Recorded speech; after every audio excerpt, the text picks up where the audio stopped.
អ្នកមានកម្លាំងការពារអ្នកមានប្រាជ្ញាខណៈដែលអ្នកមានប្រាជ្ញានោះក៏អាចការពារអ្នកមានកម្លាំងបានដូចគ្នាបើនិយាយអំពីបញ្ហានៅចំនួនព្រំដែនហើយបើនិយាយអំពីបញ្ហាទាហាននិងប្រជាជនទូទៅទាហានអាចការពារប្រជាជនអាចការពារសន្តិភាពភាពស្ងប់សុខក្នុងសង្គមបានខណៈដែលប្រជាជនក៏អាចគាំពៀទាហានបានដូចគ្នាពលគឺប្រជាជនទាំងអស់ក៏ដូចជាអ្នកធ្វើការអ្នករស៊ីកីឡាករទូទៅទាំងអស់អាចជួយទាហានបានតាមរូបភាពឧបត្ថម្ភជាថវិកាក៏ដូចជាអាហារហូបចុកអញ្ចឹងនៅក្នុងសង្គមនៃការរស់នៅសាមគ្គីរស់បែកបាក់ស្លាប់ហើយជាវប្បធម៌ខ្មែរជាទំនៀមទម្លាប់នៃការរស់នៅរបស់ខ្មែរគឺមានការសាមគ្គីល្អហើយពេលនេះហើយជាពេលដែលពួកយើងទាំងអស់គ្នាត្រូវជួយគាំពៀទាហានការពារព្រំដែនហើយនេះគឺជាបទសម្ភាសន៍របស់លោកគ្រូសួងបញ្ញាដែលគាត់បានលើកឡើងអំពីទុក្ខធរៈក៏ដូចជាមតិយោបល់ដែលគាត់យល់ឃើញអំពីការប្រកួតការប្រកួតប្រមូលថវិកាដើម្បីឧបត្ថម្ភទៅដល់វីរៈកងទ័ពដែលការពារព្រំដែនហើយលោកគ្រូបង្ហាញការៈហៈសប្បាយចិត្តជាមួយនៅទង្វើបែបនេះហើយចង់ដឹងថាគាត់លើកឡើងយ៉ាងណាគាត់មានមតិយោបល់យ៉ាងណាគាត់លើកឡើងអ្វីខ្លះនោះសូមពុកម៉ែបងប្អូនរីករាយទស្សនាទាំងអស់គ្នាបាទឈរជើងនៅជួរមុខនៅប្រាសាទតំនទៅតំនធំដែលកំពុងតែមានបញ្ហាជាមួយនឹងប្រទេសខាងហ្នឹងអញ្ចឹងគឺសប្បាយចិត្តមិនបាទគ្រូមហាដឹងប្រហែលជាដឹងរឿងច្រើនទេមើលទៅដឹងហើយថ្មីមានដឹងរឿងឯងដឹងឯងបាទថ្ងៃមុនឃើញលោកគ្រូផុសដែរតាក់ទងទៅនឹងនិយាយពីកីឡាករគុណខ្មែរយើងថាលំដាប់អេសពថ្ងៃហ្នឹងតម្លៃខ្លួនមិនក្រោមពី$1500ទេហ្នឹងហើយហើយលោកគ្រូក៏បង្ហាញចំណាប់អារម្មណ៍មួយទៀតថាបើសិនជាជួយថវិកាតម្លៃខ្លួនខ្លះណាមួយចំនួនទៅកាន់កងទ័ពវិរៈការពារកងទ័ពជួរមុខណាបាទតំបន់មានបញ្ហាហ្នឹងលោកគ្រូបង្ហាញចំណាប់អារម្មណ៍មួយហ្នឹងថាឲ្យមកត្រឹម20ឯងតម្លៃខ្លួនគាត់បាទតែលោកគ្រូមានដឹងថ្ងៃ8នេះកម្មវិធីមួយដែលថាកម្មវិធីរៀបចំឡើងគឺដើម្បីប្រមូលថវិកាតម្លៃខ្លួនកីឡាករទាំងស្រុងប្រហែលជា10រូបកីឡាករកម្ពុជាយើង9ក្នុងនោះមានកីឡាករនេះអ៊ីរ៉ង់មួយរូបដែរគាត់ស្ម័គ្រចិត្តជួយតែម្ដងអញ្ចឹងមានបេះដូងគាត់ធំណាគ្រូបាទអញ្ចឹងមានន័យថា10រូបហ្នឹងប្រមូលថវិកាតម្លៃខ្លួនទាំងអស់ហ្នឹងទៅជួយវីរៈកងទ័ពការពារព្រំដែនលោកគ្រូមានចំណាប់អារម្មណ៍មិនដែរឬសូចឹងដែរខ្ញុំសប្បាយចិត្តណាព្រោះអត្តពលការនិយាយរបស់ខ្ញុំវាទៅផ្លែផ្កាណាខ្ញុំនិយាយប្រយោលឥឡូវឃើញទេបាទបានទាំងកីឡាករបរទេសទៀតតែគាត់មកចូលរួមប្រកួតហើយគឺសេចក្ដីចំណាយខ្លួនរបស់គាត់ហ្នឹងថាការរបស់គាត់ទាំងអស់ហ្នឹងគឺឲ្យប្រម៉ូឲ្យទៅវីរៈកងទ័ពដែលគាត់ឈរជើងនៅជួរមុខនៅប្រាសាទតំនទៅតំនធំដែលកំពុងតែមានបញ្ហាជាមួយនឹងប្រទេសខាងហ្នឹងអញ្ចឹងគឺសប្បាយចិត្តមែនទែនបាទហើយអ្វីខ្ញុំស្នើនេះគឺបានសម្រេចបាទខ្ញុំសប្បាយចិត្តមែនទែនបាទគឺមិនបាច់ឲ្យពួកគាត់បាច់ទៅឈរជួរមុខទេអញ្ចឹងឲ្យតែពួកគាត់បរិច្ចាគតម្លៃខ្លួនរបស់ពួកគាត់ហ្នឹងក្នុងម្នាក់ហ្នឹងថាគាត់ប្រកួតបានប្រហែលអញ្ចឹងគឺបរិច្ចាគមកប្រកួតទៅបរិច្ចាគម្នាក់មកប្រកួតម្នាក់ប្រកួតទៅអ្នកដែលកម្រិត A ណាដែលមានតម្លៃខ្លួនហ្នឹងគឺបរិច្ចាគទៅគឺប្រម៉ូទៅយើងបានច្រើនដើម្បីជាការលើកទឹកចិត្តដល់បងកងទ័ពដែលគាត់បម្រើការពារជាតិបាទមាតុភូមិរបស់ខ្មែរយើងហ្នឹងគឺខ្ញុំស្វាគមន៍ចិត្តបាទគាត់ឃើញបងគាត់ហ៊ានលះបង់តម្លៃខ្លួនបាទក្នុងហ្នឹងគឺមានកីឡាករកម្ពុជាយើងច្រើនដែរគ្រូដូចជាជួរមុខតែម្ដងកីឡាករព្រំសំណាងបាទកីឡាករខុនសូម៉ាលីខ្លួនសៃភិនណែសូម្បីកីឡាករនេះក៏គាត់លះបង់ដែរបាទហើយនេះក៏ជាគំនិតមួយការប្រួយផ្ដើមរបស់ឯកឧត្តមហេងសុខនសហការជាមួយខាងទូតប៉ុស្តិ៍លេខ5ក៏គាត់តម្លៃផ្សាយរបស់គាត់ក៏គាត់ដាក់បញ្ចូលទៅជាមួយគ្នានឹងទៀតហ្នឹងហើយបាទហើយនឹងខ្មែរបុរីជីបាទភេទជាបើកម្លាំងដាស់អ្វីដែលខ្ញុំចាប់អារម្មណ៍គឺការប្រកួតនេះគឺបានចំណាយថវិកាទាំងស្រុងហើយអញ្ចឹងទាំងកីឡាករបរទេសទាំងកីឡាករគុនខ្មែរយើងអញ្ចឹងណាអ្វីដែលបើខ្ញុំគិតថាចង់ឲ្យចាប់អារម្មណ៍មួយទៀតនោះគឺបង្កើតព្រឹត្តិការណ៍មួយគឺនៅឯខេត្តព្រះវិហារតែម្ដងបាទដើម្បីលើកទឹកចិត្តដល់កម្លាំងកងទ័ពយើងថាយើងបានថវិកានោះគឺយើងប្រមូលទៅដល់គោលដៅតែម្ដងបាទគាត់ថាហ្នឹងជាសិទ្ធិរបស់គេអ្នករៀបចំកម្មវិធីអញ្ចឹងណាតែថាខ្ញុំធ្លាប់ប្រកួតពីមុនថាការជំនាន់មានរឿងនៅព្រះវិហារភាសាលើមុនណាបាទអញ្ចឹងគឺខ្ញុំធ្លាប់ទៅប្រកួតនៅភូមិដែនថៃដែរដើម្បីលើកទឹកចិត្តដល់កងទ័ពឲ្យកងទ័ពគាត់ពេលខ្លះគាត់ហត់គាត់សម្រាប់គាត់អាចបានមើលកីឡាគុនខ្មែរយើងខ្លះអញ្ចឹងណាអាហ្នឹងក៏ជារឿងល្អមួយយ៉ាងដែរអញ្ចឹងណាបាទការជំនាន់ព្រះវិហារមុនពួកខ្ញុំទៅប្រកួតដែរបាទអញ្ចឹងបាទដើម្បីរកមូលនិធិជួយដល់កងទ័ពបាទឥឡូវនេះគឺឃើញថាបងប្អូនកីឡាករមួយចំនួនគឺគាត់ផុសគ្រប់គ្នាថាគាត់នឹងត្រៀមខ្លួន100%តែអ្នកខ្លះមិនទាន់ចេះទាំងកាន់កាភ្លើងផងអញ្ចឹងណាអានេះនិយាយអីបន្តិចណាក៏ប៉ុន្តែបងប្អូនបដូរវាហ្នឹងពីតម្លៃខ្លួនបងប្អូនប្រកួតយកមកធ្វើជាមូលនិធិមួយដើម្បីគេថាសប្បុរសធម៌មួយដើម្បីប្រមូលថវិកាហ្នឹងជួយទៅដល់កងកម្លាំង តែគាត់ប្រឈមទៅនឹងថាជួមុខណាគាត់ពាក់ហ៊ានពាក់លីជីវិតដើម្បីការពារជាតិមាតុភូមិអញ្ចឹងគឺល្អជាងដែលបងប្អូនទៅនេះទេព្រោះស្រុកយើងអត់ទាន់ត្រូវការកម្លាំងដើម្បីចាត់ធ្វើជាទាហានអីទេអញ្ចឹងគឺអត់បងប្អូនមានចិត្តមែនលះបង់តម្លៃខ្លួនម្នាក់មកប្រកួតទៅបានហើយបាទអ្នកប្រកួតបានលុយរាប់ពាន់នឹងថ្ងៃមុនទៅក្រៅស្រុកអីរាប់ពាន់ចេញមកបាទឲ្យម្នាក់តែ1000 500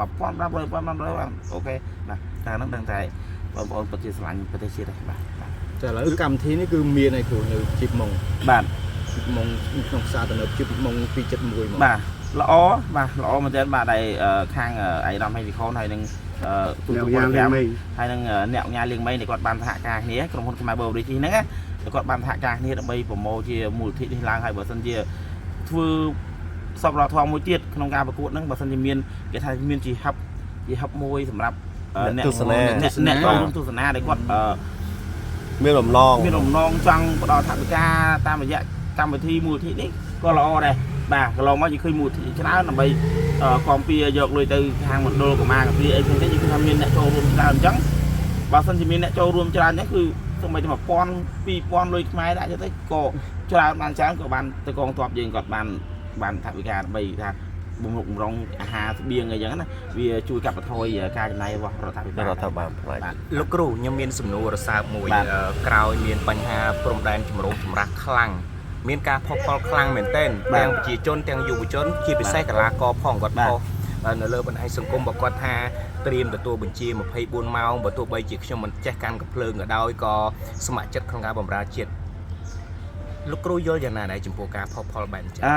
ដូចខ្ញុំប្រាប់នេះថាពេលវេលានេះគឺពេលវេលាដែលមិនទាន់ថាយើងត្រូវត្រៀមខ្លួន24ម៉ោងទេ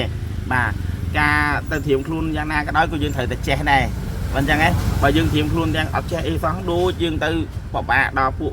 កងទ័ពយើងទៅប្រឡងទេបាទទៅដូចបបាក់គាត់ទេយើងរត់ទាំងផ្លូវរត់រួចផងហើយយើងទៅរត់ក្នុងព្រៃរត់រួចមិនកើតបាទព្រៃមិនស្រួលណាបាទអញ្ចឹងយើងមុននឹងត្រៀមខ្លួនបងប្អូនគាត់ត្រៀមខ្លួនគាត់ស្ម័គ្រចិត្តគឺគាត់ទៅហាត់ទៅសមទៅប្រឡងទៅហ៊ានទៅសមទៅហ៊ានប្រឡងទៅហ៊ានដើម្បីសមការពីប្រទេសហ្នឹងគឺសំខាន់តែបងប្អូនចាំមកដល់ពេលវេលាចាំថាជាងខ្លួន100%ហ្នឹងអាហ្នឹងគឺយើងពិបាកបាទព្រោះយើងពិបាកនឹងគ្រប់គ្រងទៅរំខានគាត់ទៀតរំខានគាត់តែគាត់ជំនាញមកគាត់មានណាគាត់កំពុងតែប្រយុទ្ធនោះហ៊ានរំខានលីយើងមកហ្នឹងអាហ្នឹងគឺពិបាកបណ្ដោយបាទយើងមិនចេះណាបាទដូចវាមិនខុសពីអ្នករោត្រីហ្នឹងហើយនឹងអ្នកអត់ចេះរោត្រីទេបាទទៅជាមួយគ្នាវាទៅរោមិនបានណាបាទបើរវល់តែអានោះអត់ទេហែទឹកបាទជួយគ្នាបានត្រីណាអត់អ្នករោត្រីអញ្ចឹងអ្វីដែលល្អប្រសើរគឺដោយការប្រកួតអញ្ចឹងគឺប្រម៉ូទតម្លៃខ្លួនទាំងអស់ឲ្យគាត់គឺល្អប្រម៉ូទតម្លៃខ្លួនហ្នឹងគឺលើកទឹកចិត្តពួកគាត់បាទលើកចិត្តពួកគាត់ឲ្យបងប្អូនចង់ស្នេហាជាតិមែនតើបងប្អូនដែលមានកីឡាក្រុមកីឡាករដែលមានឈ្មោះជាទាហានស្រាប់បងប្អូនអាចដាក់ស្នើទៅអង្គភាពបងប្អូនដើម្បីចូលវឹកហាត់សមទាហានបាទសមទាហានបាទសមទាហានកុំដេកចាំយកវគ្គខែអញ្ចឹងអត់ល្អទេអញ្ចឹងណាអញ្ចឹងគឺបងប្អូនអាចដាក់ពាក្យសមទាហានដូចគឹមឌីម៉ាឃើញទេគឹមឌីម៉ាគាត់មានភារកិច្ចរបស់គាត់បានរៀនសូត្រផ្នែកវគ្គវឹក4ច្រើនបាទដូចឡាយយន្ត្រាហើយត្រង់តែជាអ្នកដែរគាត់បានឆ្លងការវឹកវើនៅពីបូណាងក៏ធ្លាប់នៅខាងបាទបូណាងក៏ធ្លាប់វឹកវើនេះបាទមិនស្រួលទេវាថាទាហានមួយកុំនិយាយថាស្រួលបាទបើមិនចេះមើលផែនទីអត់ទាន់ធ្វើទាហានកើតទេណាលោកពេលដែលលោកគ្រូផុសសំណេររបស់លោកគ្រូថាចង់ឃើញមានមូលនិធិអញ្ចឹងណាលោកគ្រូគិតថាមានកម្មវិធីណាដែលគេរៀបចំឲ្យលោកគ្រូគាត់តែគិតណាពេលលោកគ្រូផុសភ្លាមលោកគ្រូចង់បានមូលនិធិហ្នឹងទៅជួយបងនៅកងទ័ពនៅជួរមុខហើយលោកគ្រូពេលដែលផុសឲ្យលោកគ្រូមានអារម្មណ៍មួយថានឹកឃើញហ្នឹងនឹងមានកម្មវិធីណាមួយគេនឹងធ្វើលោកគ្រូមានគិតអត់បាទ